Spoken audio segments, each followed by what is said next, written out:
in the United States at that time. Your opinion and your beliefs, they matter. And you've got to remember to stay true to those convictions in order to get to the next level. So young people, and perhaps older people, you will never really know when you'll have a defining moment. But when you have that moment, you embrace it, you recognize it, and then you take that moment and you use it. During that time, I was an adolescent, and another thing that I struggled with was this idea that my opinion didn't count, it didn't matter. And I never forgot, I went to a college, it was in Westchester County, and it was a very affluent community. It was about 90% white. I was one of the few specks of pepper in a sea of salt, right? And I never forgot, there was this one professor. He was a priest. He had the collar that he wore all the time. He was in Catholic college. He had piercing blue eyes and this ruddy red complexion and snow white hair. And he had a grimace on his face that said, "I hate life and I want everybody to hate it with me." There was that kind of look. And he had the habit of choosing someone to humiliate once a day in his class. And this day, I saw his eyes lock in on me as I walked across the room. And he had a sneer on his face and he said, "I'm getting that one today." And there was a glass of water on that table. And what was interesting was this is an economic class. So the glass of water is sitting on the table. And he looks at me and he says, "Mr. Hines, is this glass of water half full or half empty?" So I said, "I can't answer the question." It's a simple question. Is it half full or half empty? I'm sorry, I can't answer the question. Look, this isn't rocket scientist, Mr. Hines. I need an answer. Is it half full or half empty? I said, "I can't answer the question." He said, "Why?" I said, "Because I don't know how that glass came to be at 50% capacity. You see, if it was an empty glass that you poured to 50% of its content, then it would be half full. On the other hand, if it was a full glass that you poured out half of its content, then it would be half empty. So until I know how that glass came to be at 50%, I can't answer the question."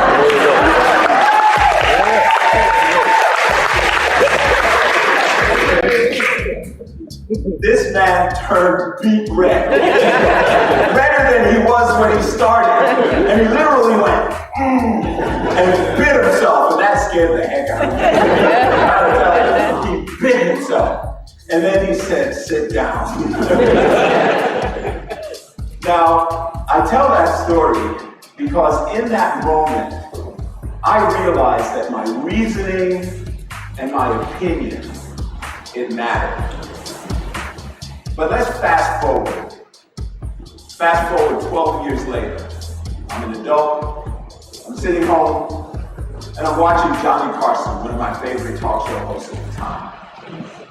And in that moment, Johnny introduces Bill Cosby. Now this is before Bill Cosby was whatever you guys think he is now. That was when he was the Jell-O pudding guy, Cliff Huxtable, right? And Johnny welcomes him to the stage, he sits down, and Bill says, "I got a story to tell you about a college student. It's an interesting thing. He had a professor, and the professor said, 'Is this glass of water half full or half empty?'" And I heard my story from Bill Cosby being told to Johnny Carson on The Tonight Show. And I'm like, whoa. And Johnny says, "I've got to meet this college kid. If he's out there, call." I was calling the Burbank studio today. I get this New York operator, and she said, "What can I do for you, honey?" I said, "I'm the kid. I told that story a bunch of times in New York and Manhattan, so it must have gotten back to Mr. Cosby." And He says, listen, sweetheart, you're the 25th person that's we don't have time for this. So I never got my shot with Johnny. But I realized in that moment that my opinion mattered. I realized that it had taken root and gone all the way through the channels until it was a #1 talk show in the United States at that time. Your opinion and your beliefs, they matter.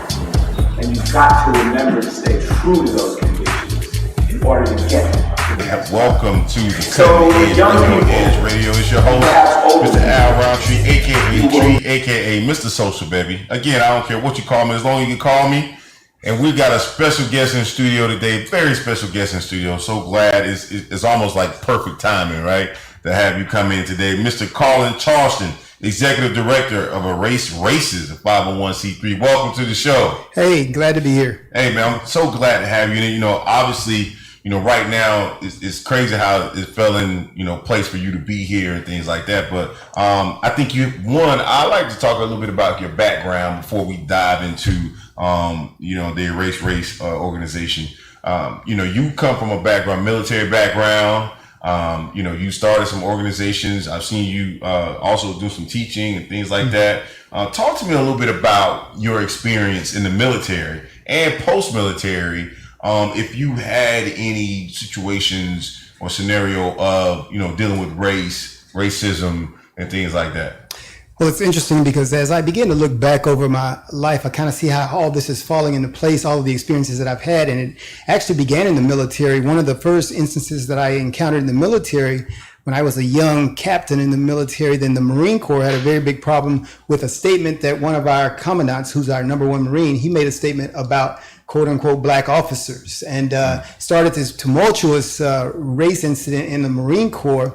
And through that, the Marine Corps began to grow and have this policy of integrating more effectively its minority officers. And so that was my first inclination, because in the Marine Corps and in the military, we kind of think in terms of, hey, we all got this other mission and we're not really concerned about anybody's color. However, I think as a result of our society and the bigger picture of our society, then the Marine Corps was subject to that. And so we encountered that. But then over the years, after doing 20 years, you know, you kind of forget, because of the adventures you have in other countries and dealing with other people, that kind of goes by the wayside. And then it's only when you retire and you come back to what we call real life here in America, you realize, oh, they really do have issues, because I think the Marine Corps and the military as a whole kind of superseded those issues. So had those issues, and even in the Marine Corps, while we were in Japan, in one of my early duty stations, we had some very unfortunate situations where some service people took advantage of an Okinawan girl, and they hated all Americans. And so we were grouped into all Americans, and that's the way we saw ourselves. So that had an impact, and I think that's why I'm where I am today, with this view that, hey, once we identify ourselves as all Americans, that's a little bit different. And that's hard to do in our country because of where we are. Right. You know, that's such an unfortunate thing when you talk about having to deal with it, especially in the military, because, you know, you're supposed to be one united, fighting together. You got one mission, one objective, and it shouldn't be any division as we go out and, you know, try to conquer or achieve this goal or whatever our mission is, right? How prominent would you say that this issue of racism is in the U.S. military? Oh, I think we've made tremendous strides, and I think faster than civilian society we have. And you'll find it, like, for instance, when you think military, you think of people like Colin Powell and people who've been in these positions. And even in the year that I entered, in the mid 80s, I went into the Marine Corps, and I still remember very big role model was General Frank Peterson, and that was trailblazing to have a minority officer that high of rank. And I still remember at one of my first duty stations, a young sergeant was looking at me, and he looked at me strangely, and I said, "Why are you looking at me that way?" He said, "I've never seen a black officer." And so I didn't realize in the mid 80s how recently we were asphyxiated with the civil rights era, and how close we were, and we were doing some trailblazing things. But the military, I think, has come further along than civilian society, and I think some of the things that have happened in the military need to happen in civilian society, and that is that we begin to build relationships at a deeper level. And so, well, you know, I saw one huge stride that I thought one military organization came out with. I think it was the Marine Corps, that recently denounced having any, Confederate flags around any bases, around removing it from other elements of its organization and things like that. How did you feel about that when you saw that coming out? Well, it was great, and I saw it coming because, like I said, I experienced that growth in the Marine Corps, and I think it became a leadership issue, and I think that's what's going to have to happen in our society as a whole, that we have leaders who understand. And that's the thing that I hate to count about when they talk about criminal justice reform, that these leaders who've been in these positions of responsibility in police departments who didn't understand that if you just change those standards and you don't change those leaders who understand that, we'll still have problems. So in the Marine Corps, I saw that coming because we began to get leaders who increasingly understood our country and where we'd been, and they intentionally made that integration. I remember hearing one of the white generals say, "This is our Marine Corps. We're going to integrate it, whether you like it or not. If you don't like it, you can get out." And he said that, and I was like, that's groundbreaking stuff. And I think that's courage.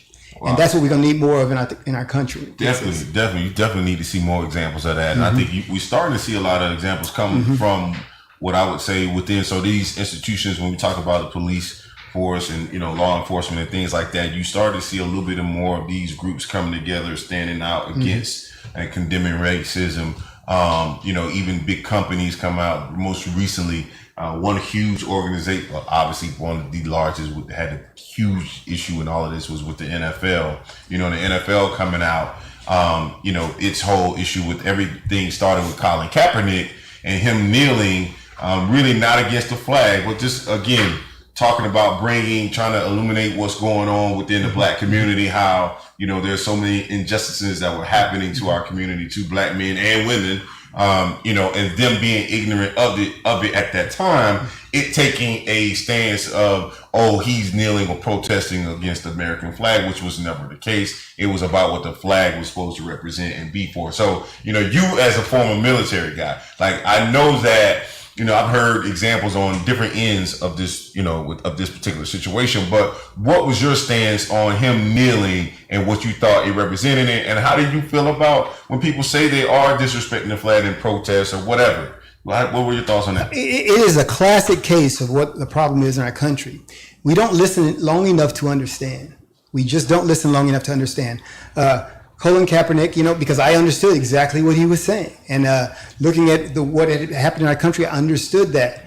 But I also understood from a military background how offensive military personnel would take that. So, having served in foreign lands, fighting wars, whatever, you have a certain affection for that flag and what it represents to you. You really do. And so I understood the animosity. And I really think if we had been more public and if they'd have gotten a forum and had Colin Kaepernick and the chairman of the Joint Chiefs sitting here on Al Roundtree's show, and they talked about it and explained that, then everyone would have come to an understanding. We probably would have prevented some of these other incidents that have happened in our country, because I think it's simply that issue of understanding. Because once you sit in the middle, and this is what I do with my organization, Erase Racism, it feels like I sit in the middle and I say, can you listen long enough to hear them?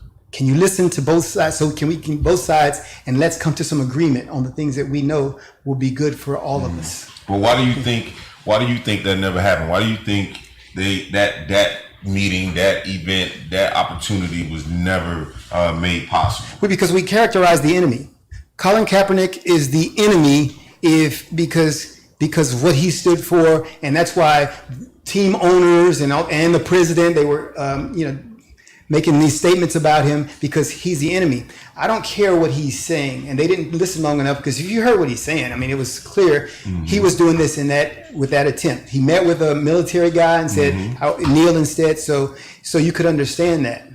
And so the question I always had was, well, if Colin would understand the military viewpoint, or if the military personnel would have had someone speak on their behalf and say, okay, can we work on this together and come up with something other than the flag? I wondered if he would have done it so that we could have worked on this together. Because any solutions that we're going to have concerning this race thing, it always appears that we're united. But it's amazing how I think 99% of the people in the country probably thought that George Floyd thing was terrible, but we still found a way to get very divisive, and our country still has a lot of hate and animosity out there. So anything that happens, how do we take that thing, get a consensus and say, let's go forward? And so we've got a perfect opportunity to do that now. The question is, will we do it? Right. It's amazing because, you talked about the George Floyd thing. To me, what are your thoughts on, really what's happening right now? Where you have these protests. I really see it as a situation where the timing was almost too perfect. One, it's unfortunate, but it's unfortunate but fortunate, right? Because, for all of this stuff that has to happen in order for us to begin to really talk and create solutions. We were talking here earlier about maybe, putting ideas around solutions, reform, or just even putting a highlight in this particular issue that has been really a pandemic within the U.S. since its beginning, right? To be honest with you, right? Since day one, this has always been an issue here. But it seems like, this is now being highlighted more than ever because of this perfect time, this perfect storm, if you will. You had right now the country's in an economic crisis. Not only do we got a health crisis, and now you have this culture crisis, and it's like it's all happening right now. So what were your thoughts on, just kind of everything being so big right now regarding this issue?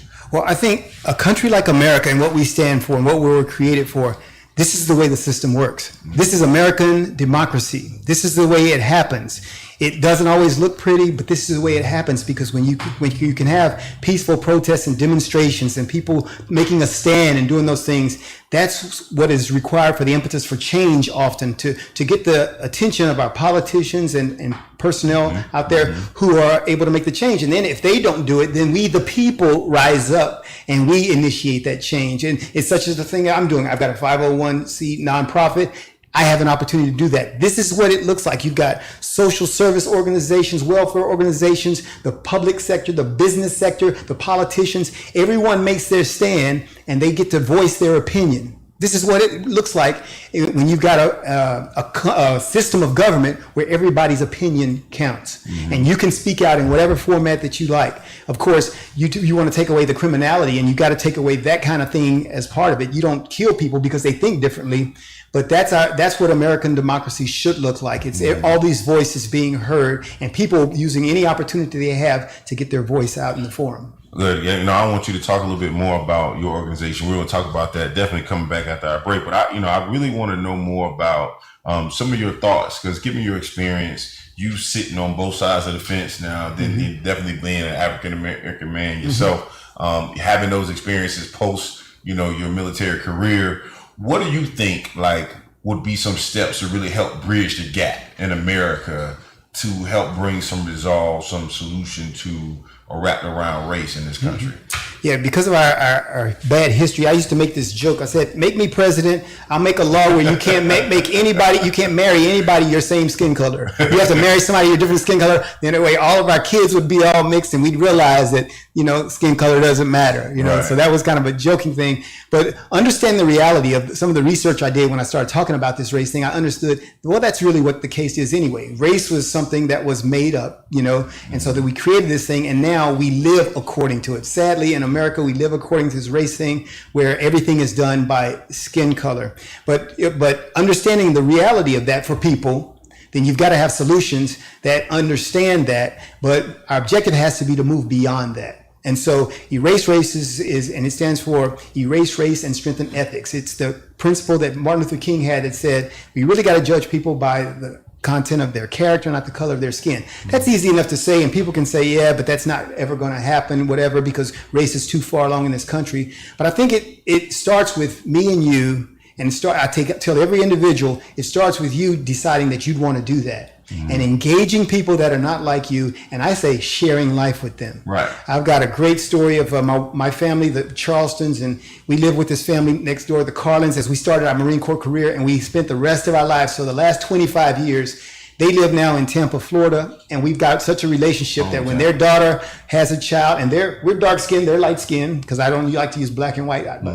We're dark skinned, they're light skinned, and we share life with them. And I think when these things happen, the George Floyd incident, then it's easy for us to point out a villain and say that was a bad guy. But the question is, have we shared life with people that are not like us, so that we could break down the idea that they all hate us, that they all are not like us, they don't like us. And so I think that's one of the practical solutions that we have to do. And it seems so simple, but people, I think, are not prone to do it because it takes something from them. It takes sacrifice and commitment. I have to decide, okay, yeah, I'm going to get out of all this world. I'm going to go across the street. I'm going to meet somebody that's different. I'm going to take them to dinner. And I'm going to find out who they are, and I'm going to share life with them. Because that's what our country was designed for. Because when people called it a melting pot, we've got people, we're a country of immigrants. Everybody came from somewhere else except the Native Americans.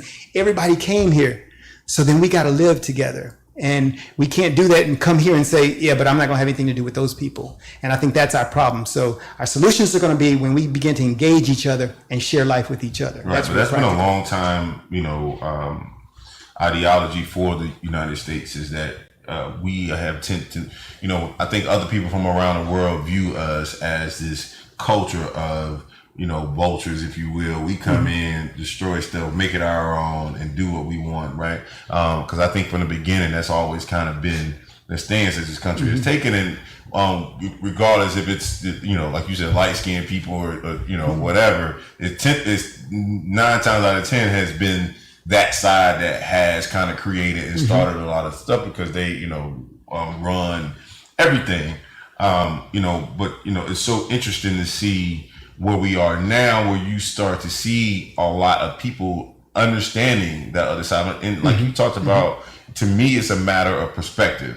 Like I need to be able to understand their views, their experiences, their real truths, right? But they also need to be able to stand mine, where I come from, my experiences, and what my truths are. Sure. Because I think a lot of times that we get, you get people and you try to express to them, like, I do a lot on social media and stuff like that, and I'll say certain things like, I've been talking about this a lot lately here on the show, that, what our normal is. Right, our normal is being concerned when we see the red and blue lights come on behind you, like you're really scared, like you terrified, heart starts racing, and all of that. And I was just trying to share with them, like when Ahmaud Arbery situation happened, and a couple other situations that happened with some police up in New Jersey and New York, that this is our normal. Like we live a life where you live almost in fear every day. I had some friends that would respond and say, well, this is not normal. Exactly, because this is not normal for you. But this is the way that a lot of us have to lead our lives. And, you got kids and things like that. So it's so sad to see that, but it's hard to get people to understand and not that they're not in them, when I say ignorant, not in a bad way. It's just that they don't know. Right. Oh yeah, they haven't engaged. Right. If you don't, and when I talk about building relationships, I don't mean meeting people. You're just meeting people, whatever.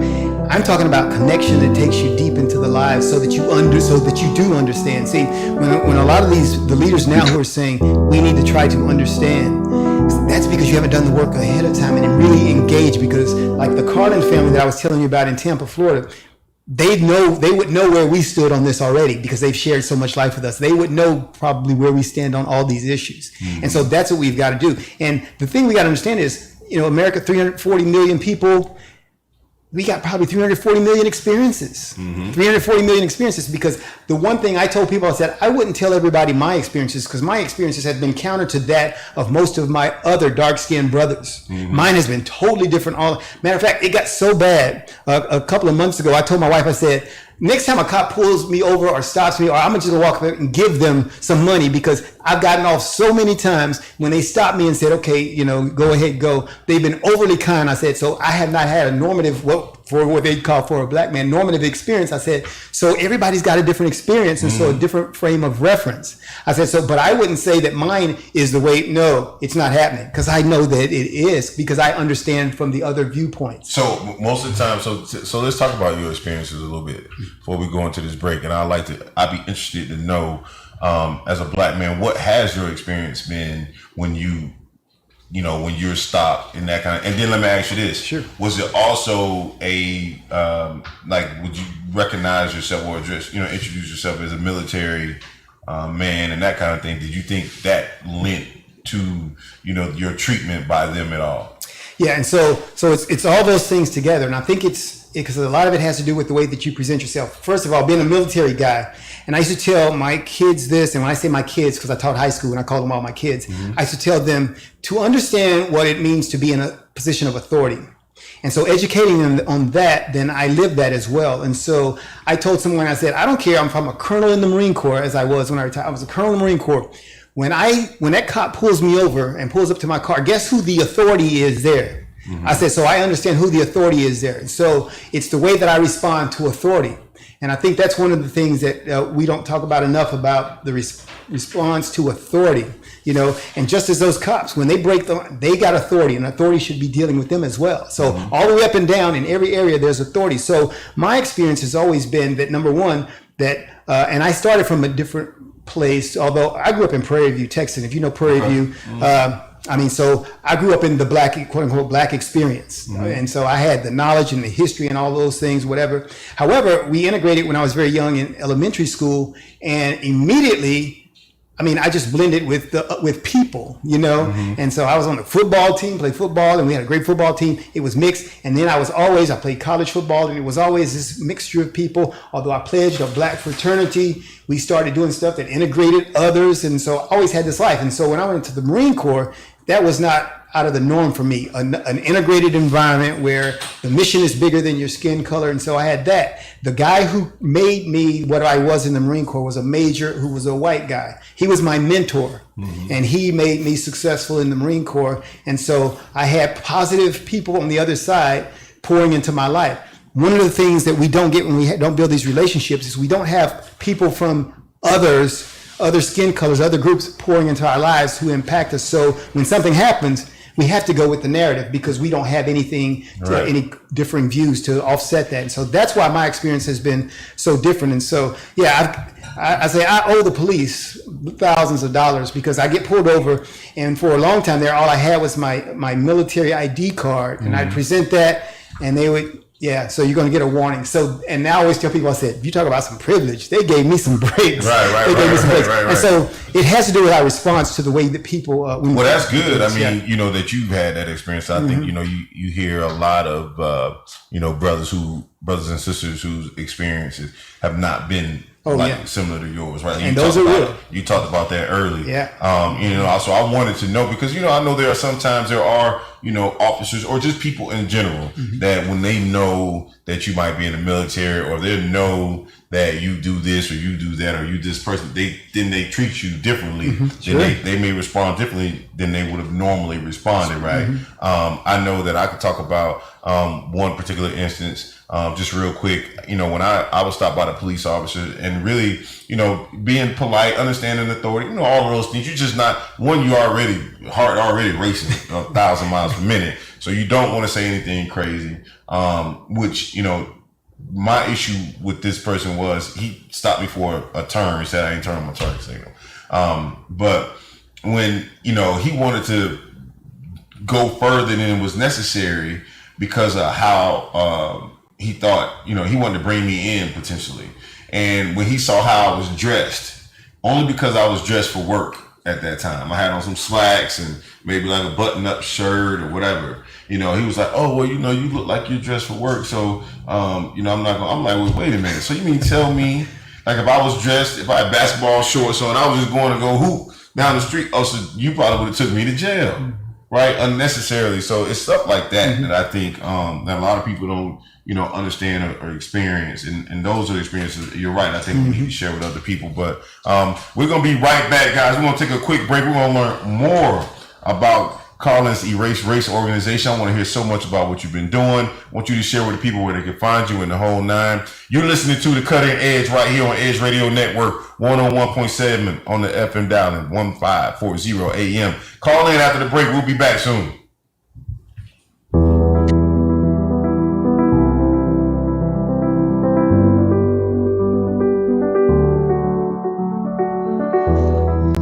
Between the ages of 0 and 5, a child's mind is very impressionable. Researchers call it the theta brainwave. This low frequency is the state of consciousness between the conscious and subconscious worlds. In this state, the mind is capable of deep and profound learning, healing, and growth. There is a subconscious loop that's created during these early years. Who you believe you are has been downloaded based on experiences that you have had. A bad experience could create fears and limitations. Do you love who you are? Do you believe in yourself? The reality is that you can't control your childhood. All you can do is interpret it. You can choose to see your good and your value. Try this experiment. Project forward. See yourself at 80 years old. Now you have lived a lifetime. What advice would you have for your younger self? What risks would you have taken? What relationships would you have avoided? Did you celebrate life? Did you allow yourself to feel, to be present? Your 80-year-old self would tell you to not live in fear, to have faith that things will work out, that all you have to do is persist until you succeed. Your 80-year-old self would tell you to stay healthy, to take care of your body. And it would ultimately tell you to share your gifts with the world.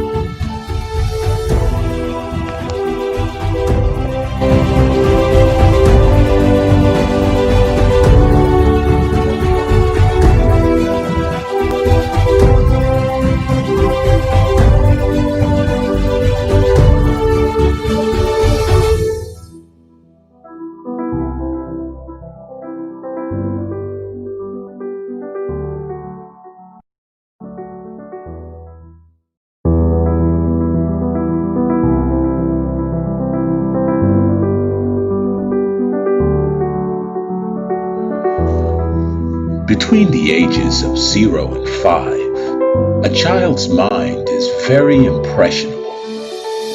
Researchers call it the theta brainwave. This low frequency is the state of consciousness between the conscious and subconscious worlds. In this state, the mind is capable of deep and profound learning, healing, and growth. There is a subconscious loop that's created during these early years. Who you believe you are has been downloaded based on experiences that you have had. A bad experience could create fears and limitations. Do you love who you are? Do you believe in yourself? The reality is that you can't control your childhood. All you can do is interpret it. You can choose to see your good and your value. Try this experiment.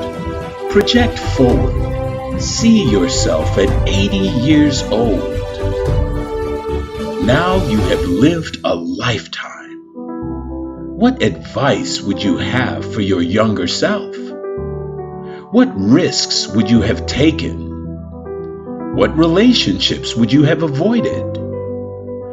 Did you celebrate life? Did you allow yourself to feel, to be present? Your 80-year-old self will tell you. We work our whole lives to support our families. With one accident or illness, it can all be gone in an instant. Now there's a smart, affordable way to protect your family. Go to findhealthbenefits.com and discover low-cost life insurance for as little as $2. We work our whole life. Amazing career and life that you've led thus far, man, and it's so great to see that you're willing to share your experiences and address this issue of race through your organization. How long have you started or been working on the Erase Race organization? Yeah, we formally formed our nonprofit 2 years ago. But it was actually a couple of years before that, while I was working on a master's degree, that I stumbled upon the concept of race as a research project. And after that, I was like, wow, we've got to really work on this. This is something that our country needs.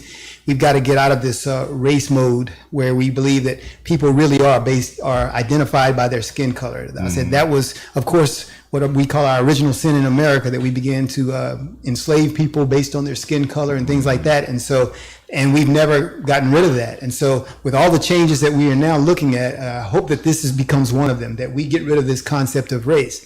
Now, most people think that that means getting rid of their culture. You know, I'm black or I'm African American. I want to get rid of my culture, and those are two separate things. So we spend a lot of time doing education in our campaign so that people understand what we're really talking about. Man, I hope you guys could really help some of these police with some of that. It's interesting, you know, we're talking about the subject of race, and back, you know, on that, you know, just been given some information that the congressional Democrats have unveiled a sweeping police reform bill that will ban chokeholds, no knock warrants in drug cases. I mean, I think that would be a huge move in dealing with you know, police, especially when it comes to the African American community, because that was an issue that for Breonna Taylor and her, you know, just being in her house, you know, minding her own business and end up dying at the hands of a police officer. Yeah, it's kind of amazing to me. My wife's an attorney. And so when that case came up with Breonna Taylor, my wife talked to me about how a no-knock warrant works. And I said to myself, I said, do Americans know this? I said, because it seemed like any American who heard that would have said, that's not a good idea.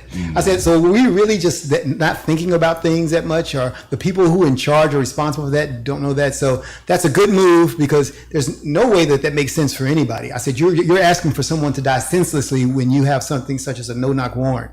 So see, in my response to that, I think it was a situation where, like, yeah, not only did it, you know, it doesn't make sense, the people who created that whole thing, they don't care. Because guess what?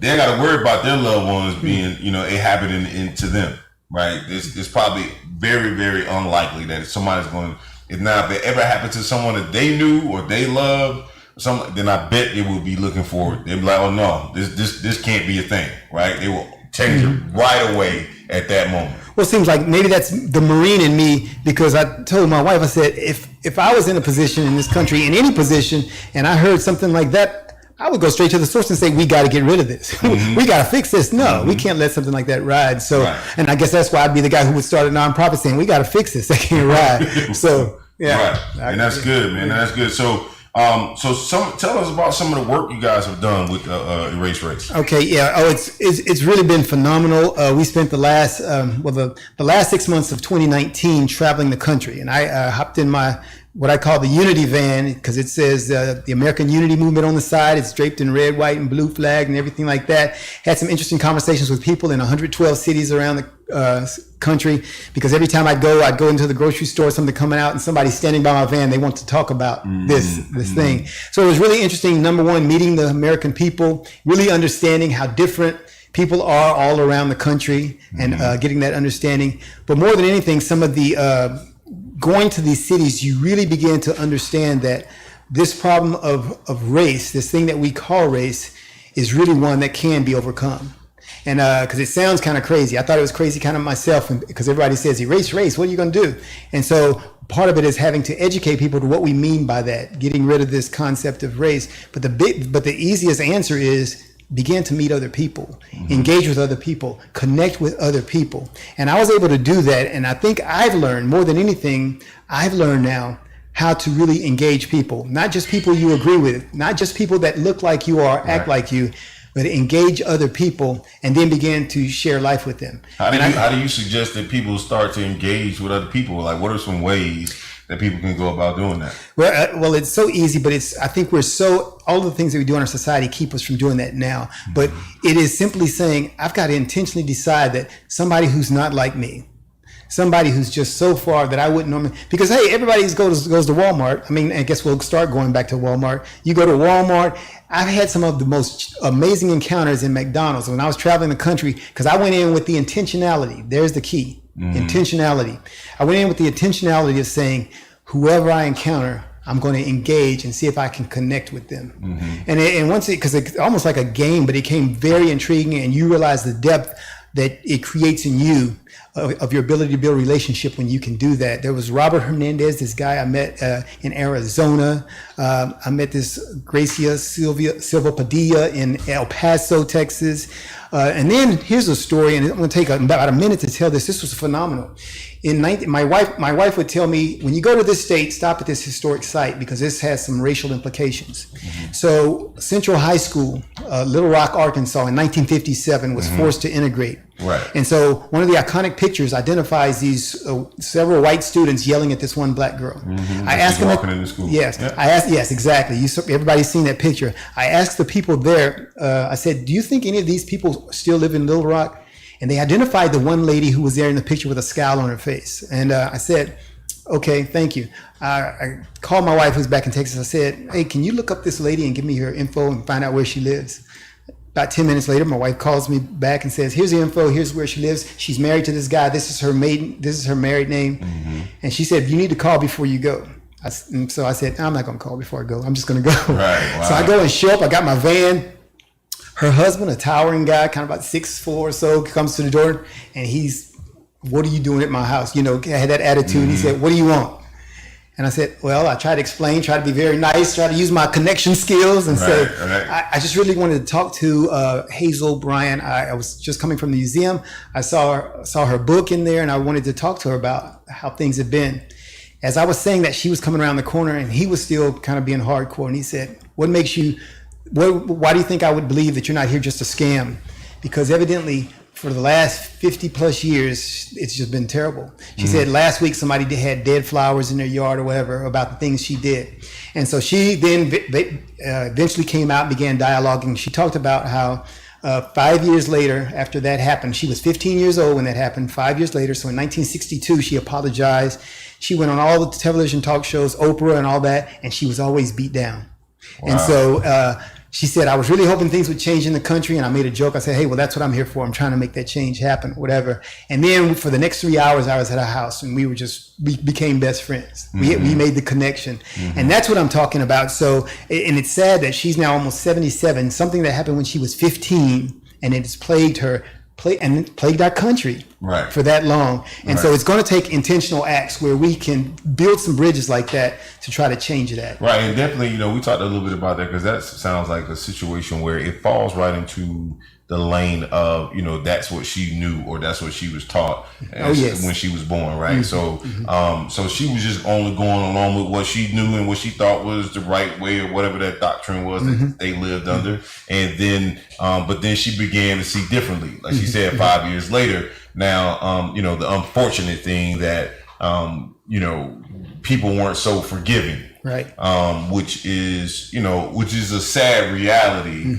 Sometimes, a lot of times I think, the African American community here lately has been noted to want to be very forgiving and things like that. But there are times and there are moments where, we're not so forgiving and we remember and won't let it go and that kind of thing. But it's, it's unfortunate for somebody like her who's, for whatever reason, she made that mistake in her life. But she was willing to, reform and do something different and be different, live differently, see it differently, have a different perspective and what have you. And we don't give them enough kudos for that. Right. We'll steady beat you up for where you once were. Yeah, and we got to understand in America that America is the land. If people talk about land of the free, home of the brave, it's the land of change. I mean, it's the land of change because while these incidents of the past couple of weeks are in fact terrible and show some of our negative history, we've done a lot of change too. There's been a lot of good things, and we've seen that. And I don't just mean just the election of a black president, but we've come a long way, and we've got a long way to go. And I think we need to be determined that we can in fact go there, and we got to do the work to go there. We got to do the work. Absolutely. I think one thing I think in this moment, right, that you're absolutely is all of the protests and this whole situation brings a highlight to a huge negative about, living and being in the U.S. But I also see that it's pulling out some strength about people in the U.S. as well. So to see, white Americans, Asian Americans, Indian, it's just, a diverse group of people supporting this cause, supporting this message also speaks to the strength and the unity that, the country has. Cause I'm always saying this, I said this before, we're always seeing, then there's a pandemic going on, and there's this hurricane, that comes through and destroys the city. It's always, we are such and such strong, or we are in this together, blah, blah, blah. But then the moment that everything returns to normal, right, that whole identity is lost. But to see it come to life now in moments like this, especially in some of the protests, I was watching a video, there's one, a white gentleman, and I mean, he was going in on like another white gentleman, I guess, who was, they were arguing about the whole thing. And he was just speaking up for how, the disparities there are for African Americans versus the white community. And he was just so vigilant and just, passionate about the way that he spoke. And like, I felt it. And like, I really began to appreciate that. And to see that made me say, what, man, they're, not that I thought all white people were bad. I don't think that at all. But it's just to see that. It spoke to that whole identity of, we're all in this together. And I really, really have come and grown to appreciate some of those things that you see regularly now. Oh yeah, and that's great, because what that is that's when we have those personal relationships where we see people who have a passion, the same passion that we have, and it's not coated in the same skin color, then we believe it's possible. We believe it's possible for them to feel, because I think at the heart of the race concept is the idea that people that are not like me cannot empathize with me. They can't feel what I feel. And so it's only through them, the engagement and the connection and those relationships, that we go, wow, they can feel what I feel. You have a death in your family and they're crying with you, whatever, because they can feel what you feel. When something happens and you lost your job, or your spouse walked away or whatever, and they come over and they hug you, you go, they can feel what I feel. And those are human emotions. Those emotions don't have colors. Right. And so that's what we've got to get people to understand, that we can, because everybody doesn't have that, but that's what everybody needs to be prone to understand. Because I think, like you were talking about the 15-year-old lady in Little Rock, Arkansas, yeah, she didn't have it. I bet she probably has it now. Life is teaching us that, and so we need to understand that life is teaching us that. Right. So we have to got to see that people evolve, and like you said, they may not have had this one particular feeling or passion towards whatever at one point in their life, and as you grow, you have different experiences in life, and you evolve. I mean, I just think there are people of all strides, beliefs. Who see things a certain way, may feel, but we all can grow. We all can change. We all evolve. But we all need to be understanding of that too, as well. So with the Race organization, what's some of the stuff that you guys are doing right now, during this time, given what's happened over the last couple of weeks with George Floyd and his situation, and what are some of the plans that you guys got going forward? We're doing a lot of education and connection forums, and so what we do is we get a varied group of people, background types, cultures, and things. We bring them together and we say, let's talk.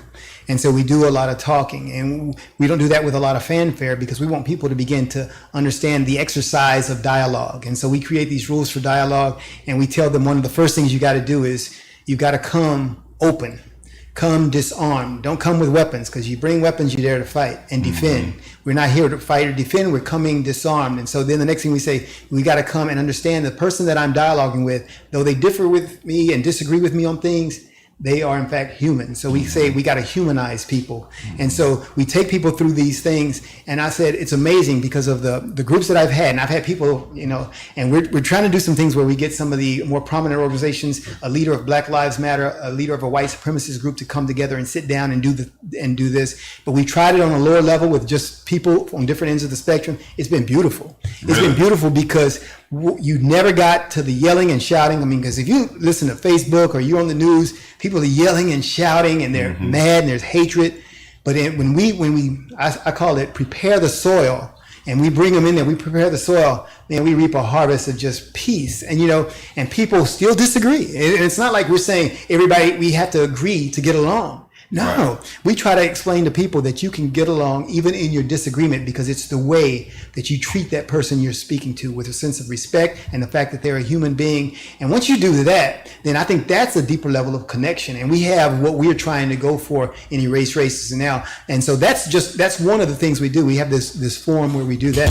Do you guys have that on video? Is that something Yes, you can watch? we do. Yeah, it's out on our YouTube channel. You can find those out on our YouTube channel, and usually about every 2 weeks, we try to bring together another group, and all of them we haven't published because we started out doing them in a segregated fashion. Then we began to slowly integrate more and more people. So that's an evolving thing. I said, and eventually we want to have 50 people, all different backgrounds, and we're talking about these issues, and we're hearing everybody because that's the thing. We wanted, because my marketing lady in Florida, she always says, keep it small enough so we can hear everybody, so everybody can talk, because we want everybody to be heard. Right. And that's what's key. Because I think, everybody uses Dr. King's quote about how violence and riots are the language of the unheard. That's what we got to do, provide more opportunities for people to be heard, because when not only will they cut down on the riots and violence, but it gives people a chance to really engage, because a lot of the anger that people have, they don't understand that they could legitimately voice that and it could cause change.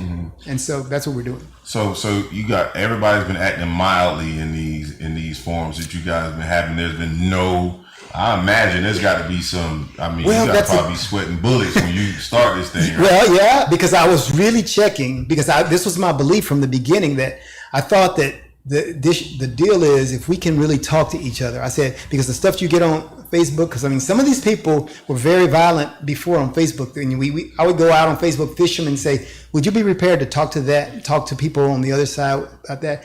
And I had a lot of people who said no. Some said, no, I can't talk to them. And so I didn't get some of those. But some of those people who were violent said, okay, yes, I will. And it has worked for all those who have said yes. And maybe this is a key thing for Americans. All who have said yes, then it can happen. See, a lot of people are saying no, and I think those are the people who are not willing to engage others, and they're just at a standstill. Hopefully, in the long term, we can get everybody to say yes, to enter in. Right. And it doesn't mean, but so far it's worked really very well, and we want to keep expanding that, and that's one of the things. But a lot of the work that we do, that's one of the things that we do, and so we're doing more than that. We have some initiatives that intentionally get people to come together. We have things, Let's Do Dinner, and some initiatives that we want to put out there to give people a chance to integrate. We have some forums that we want to put on it because we plan on traveling back. The coronavirus kind of stopped that because we plan to go to those 112 cities again and put on more events and activities with the experience and knowledge that we have now, because we've gained a lot. The staff and I, we've grown through this experience. And so we think we know, a little bit better what we need to do and how we need to get people to really begin to dialogue and talk to each other. Wow, 112 cities. Did you guys hit all 112? Look, it was supposed to be 115. But I got New York. I got lost on the subway. I got lost. It was supposed to be 115. There are a couple that I missed out on, but it was supposed to be 115. So it really is 115. Wow.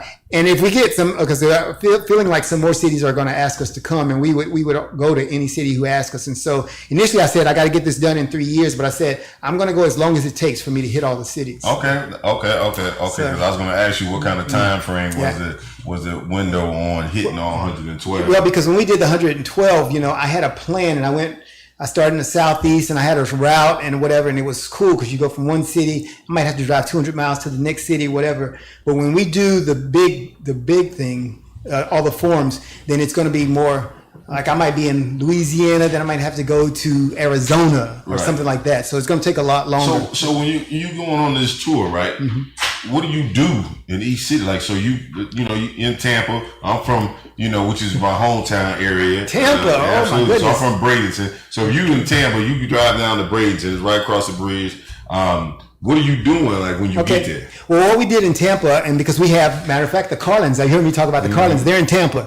So we had a connection there. So in Tampa, we had a little forum, and we got some local citizens to come in, sit down, and let's just talk about this, and let's talk about what we're going to do. So this was the first leg of Erase Racism. And so in those places, we went and we do some sit-down forums. In every city, we didn't have a sit-down forum. Some of them, I went in and said, hey, I'm here, and we're going to be back. And so I just gave them the information. But in those areas where we did have people, like we had people in Baton Rouge, and a lot of other cities, we would hold some forums where we would dialogue. When we go back for what we call the big tour, then we're going to have organized a core group of people. We call them the Erase Race staff in that city. And so most of the work that we're doing now is setting up the staff in each one of those cities. We started with Indianapolis. We'll build a staff, a team in all of what we call our 7 areas of influence, family, media, business, churches. So we build up all these areas of influence and they form the core, and they talk about how they're going to organize in that city to build the engagement and the events and activities. So, because we didn't want to be the people coming in saying we're going to do it all this. We're initiating it, organizing it, but we're letting the people of the city do it. So they'll create those events. And so when we go back, it might be 3 days in that city, and they might have these events set up. And so we'll have some core events that we think need to be a part of it. Like the dialogue is going to be very important, but they'll organize in each city. And so that's what's going to take us some time to do, hit all of those 115 cities. Okay, man, that sounds like a cool effort, man. I know it's gonna take a lot of work, to organize that and to execute that, man. I know a lot of man hours, man, and so I applaud you for the dedication and commitment to it, because now it's more prevalent than ever. I think in this last 20, 30 years now, of the situation and things that we're seeing. So I definitely want to applaud you for that, and the guys that you work. How many are there in the organization? Is it just you? Or? Well, I got a very small staff. I got a guy on the West Coast. I got a marketing lady on the East Coast. And then we build the teams in each one of the cities. And so we get people who have volunteered in the cities who create that core group. How many people in the city, how many cities do you have lined up right now? Well, like I said, we went to 112, and so I made initial contacts, and so we began building from there. And so all of them are various levels. The first actual big chapter we're going to have probably is going to be Indianapolis and Baton Rouge, because we're deeper there. Because we're supposed to be doing Indianapolis this week, and so it's interesting because a lot of this we like I said, we were in the education. Once I finished in December, and it was right. So once Corona came in, and we kind of halted things. But so we re-engineered what we were going to do. That's how we started the online forums and things like that. And so now we're beginning to stand up our staffs. So we can look for some big things coming from Erase Race, huh? Yeah, I tell you what. And if you don't see them, like I said, if you don't see them, don't believe they're not happening, because they are happening. They are happening. That's good. I mean, sometimes it's best to move in silence. You have to pound your chest every time you do something. Exactly. Just go be effective, and it'll resonate with people. Exactly. It'll resonate within the community. You got it. I definitely applaud you for your efforts for that, for sure. So anything else that you guys are working on, like any other? I know you said you do the forums, you're doing your tour. That's a lot in and of itself. I know that's keeping you very busy, right? Oh yeah, and we one of the offshoots of that is we created some workshops, because we think people need some answers right now, because there's some things happening out there now. So we have some workshops that we've created in case, and we're trying to market those too. So part of my time, I'm trying to build these staffs around the country, trying to create these forums. But the other part is giving people answers to questions they have right now. Going to organizations, schools are having trouble with kids saying things. And so I'm having to do some of that. And so we want to be ready to respond right now. Okay, well, good, man. Carlin, this is excellent, man. I want to thank you again for coming on the show. Let people know where they can learn more about Erase Race. If they want to support, they want to look out.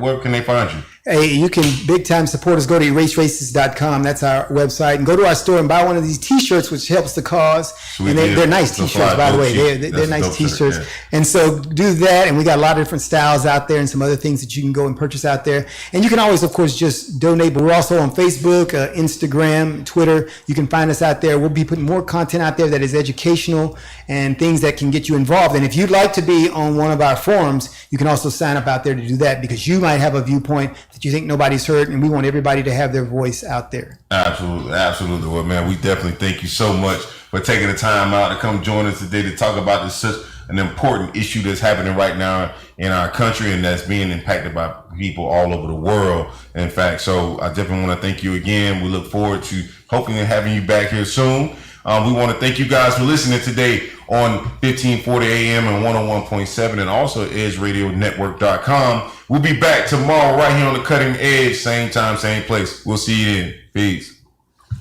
It's to support our families. With one accident or illness, it can all be gone in an instant. Now there's a smart, affordable way to protect your family. Go to findhealthbenefits.com and discover low-cost life insurance for as little as $2 per month. Add to that a tax-deferred annuity that can help you protect your assets and grow your money for retirement. Learn more. Go to findhealthbenefits.com or call 877-235-6094. A critical illness can strike without warning and wipe out